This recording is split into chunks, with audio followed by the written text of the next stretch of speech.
안녕하세요. 이승주 변호사입니다. 자, 오늘 강의할 내용은 사행위 취소, 승소 판결 확정 후에 원물 반환이 불가능하게 된 경우에 자, 이제 사행위 취소 소송에서 원물 반환 판결이 난 거예요. 근데 그게 어떤 사유로 불가능하게 됐어요. 이때 다시 가액 반환 청구를 할 수 있는지 이거는 기판력에 반해서 안 되죠. 부정되나. 그런데 이제 원물을 대체한 그 대상 청구는 가능한지 이건 가능하다는 겁니다. 여기 이제 2019년 변호사 시험 모의고사에 나온 것 같아요. 보겠습니다. 자, 을이 갑으로부터 엑스토지를 이렇게 사요. 그래가지고 등기를 마칩니다. 엑스토지 소유자예요. 근데 이제 무자력인데 을의 채권자가 A도 있고 B도 있습니다. 그런데 A에게 을이 A는 2억 채권자, B는 1억 채권자예요. 을에 대해서. 그런데 이렇게 이제 채권자가 이제 두세 명, 여러 명이 있는데도 불구하고 여기 이제 두 명이죠. A한테만 이렇게 근저당권을 설정해 줍니다. 15년 2월 1일 날 저당권을 설정해 줍니다. 이러다 보니까 B 입장에서는 같은 채권자, 평등한 채권자인데 A한테 우선 변제권이 인정된 꼴이죠. 저당권이라는 건. 자, 이게 사행이다. 그러면서 2015년 2월 6일 날 저당권 설정해 주니까 곧바로 2월 10일 날 저당권 설정 계약 취소하고 저당권 등기 말소해라. 자, 이런 소송을 합니다. 이게 이제 원상 회복 소송이죠. 엑스토지를 그대로 놔둬라 이거죠. A한테 근저당권 설정해 준 거 나한테는 의미 없다. 사행이다. 자, 이렇게 해가지고 소송에서 승소를 합니다. 16년 10월 8일 날 승소되고 무렵 이제 확정이 되는데 이런 소송 도중에 A가 근저당권에 의해서 저당권에 의해서 경매를 신청합니다.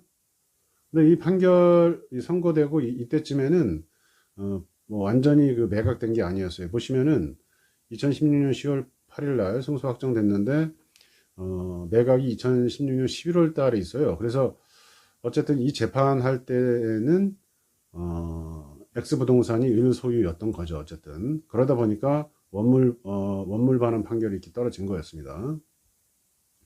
자, 이렇게 사형이 취소해서 승소 판결이 됐고 원물 반환이 선고가 됐는데 이게 이제 이게 A가 소송 도중에 이렇게 경매를 신청하면서 경매가 개시되고 결국 A가 이렇게 배당을 받아가요. 자, 그러니까 다시 B가 A한테 소송해서 이겼는데 다시 B가 A한테 소송하면서 원물 반환 이겼는데 네가 경매 신청해서 1억 원 받아갔잖아 하면서 다시 가액 배상을 청구할 수 있을까요? 이거는 소송을 한 번 했는데 또 하는 거나 마찬가지죠. 이게 기판력이 반합니다. 기판력이 반해요. 기판력 때문에 이제 안 되고 권리 보유 이익도 없다 이렇게 말을 합니다. 자, 그런데 A가 이런 행동을 함으로써 경매 신청을 함으로써 1억 배당한 거에 대해서는 대상 청구 요건 인정된다는 거예요. 이론상. 자, 오늘은 이게 이제 주 내용이고 자, 이런 거를 방어하려면 어떻게 될까요? 실무적 방어 방법을 제가 써놨는데 B가 이렇게 채권자 취소소송이죠. 저당권을 취소하고 저당권 등기를 말소하라. 이런 소송을 할 때 일단 근저당권 처분금지 가처분을 해두면 좋습니다. 자, 이런 걸 통해서 전득자가 생기는 걸 일단 막을 수가 있고요. 자, 그런데 A가 경매 신청하는 거를 막을 수 있을까요? 이 가처분으로? 처분금지 가처분으로? 요거는 못 막아요. 왜 그러냐면 여기 써놨는데 근저당권 처분금지 가처분으로 경매 신청을 자체를 막을 수는 없다. 위 가처분은 처분만 막는 거고요. 전득자가 생기는 걸 막는 거고, 이 권리 실행하는 걸 막지는 못한다고 얘기를 해요. 그래서 A가 경매 신청하는 거, 그로 인해 경매가 진행되는 것 자체를 막지는 못합니다. 그러면은, 자, 이런 게 소송하면서 B는 계속 주의해서 A가 어떤 행동을 하는지 중간중간 확인을 해야 될 겁니다. 그래서 A가 이렇게 경매 신청을 하면 그때쯤에 뭘 해요? 배당금 지급금지 가처분을 신청하면 됩니다.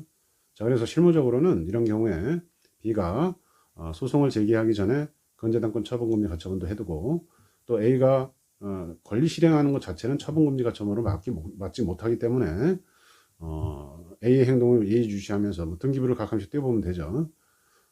그래서 경매 신청하는지 요 확인하고 경매 신청을 했다. 그 즈음에 뭐예요? 배당금 지급금지 가처분을 신청함으로써 해결할 수 있다라는 거고 요 위에 요 판결들은 뭐예요? 원물 반환 불능 시 가액배상 청구는 안 된다는 거고, 여기 이제 확정된 경우에는 기판력이 반한다는 거고, 다만 대상 청구 가능성은 있다라는 내용이니까 한번 읽어보시면 될 것 같습니다. 오늘은 여기까지 강의하겠습니다. 감사합니다.